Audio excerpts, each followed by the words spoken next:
بسم اللہ الرحمن الرحیم۔ حضرت سلمان رضی اللہ تعالیٰ عنہ فرماتے ہیں کہ ہم لوگ حضور صلی اللہ علیہ وآلہ وسلم کے ارد گرد بیٹھے ہوئے تھے کہ اتنے میں حضرت ام ایمن رضی اللہ تعالیٰ عنہ آئی اور انہوں نے کہا، یا رسول اللہ، حسن اور حسین رضی اللہ تعالیٰ عنہ گم ہو گئے ہیں۔ اس وقت دن چڑھ چکا تھا۔ حضور صلی اللہ علیہ وآلہ وسلم نے صحابہ سے فرمایا، اٹھو اور میرے دونوں بیٹوں کو تلاش کرو۔ چنانچہ ہر آدمی نے اپنا راستہ لیا اور چل پڑا، اور میں حضور اکرم صلی اللہ علیہ وآلہ وسلم کا راستہ لے کر چل پڑا۔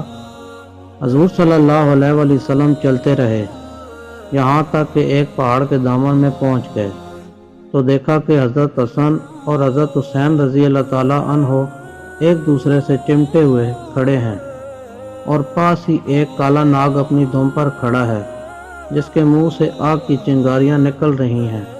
غالباً اللہ نے ناگ بھیجا تھا کہ بچوں کو آگے جانے سے روکے۔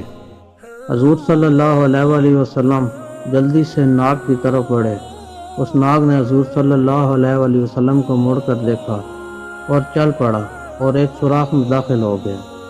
پھر حضور صلی اللہ علیہ وآلہ وسلم دونوں کے پاس گئے اور دونوں کو ایک دوسرے سے جدا کیا اور دونوں کے چہرے پر ہاتھ پھیرا اور فرمایا، میرے ماں باپ تم دونوں پر قربان ہوں، تم دونوں اللہ کے ہاں کتنے قابل احترام ہو۔ پھر ایک کو دائیں کندھے پر اور دوسرے کو بائیں کندھے پر بٹھا لیا۔ میں نے کہا کہ تم دونوں کو خوشخبری ہو کہ تمہاری سواری بہت ہی عمدہ ہے۔ حضور صلی اللہ علیہ وآلہ وسلم نے فرمایا، یہ دونوں بہت عمدہ سوار ہیں اور ان کے والدین دونوں سے بہتر ہیں۔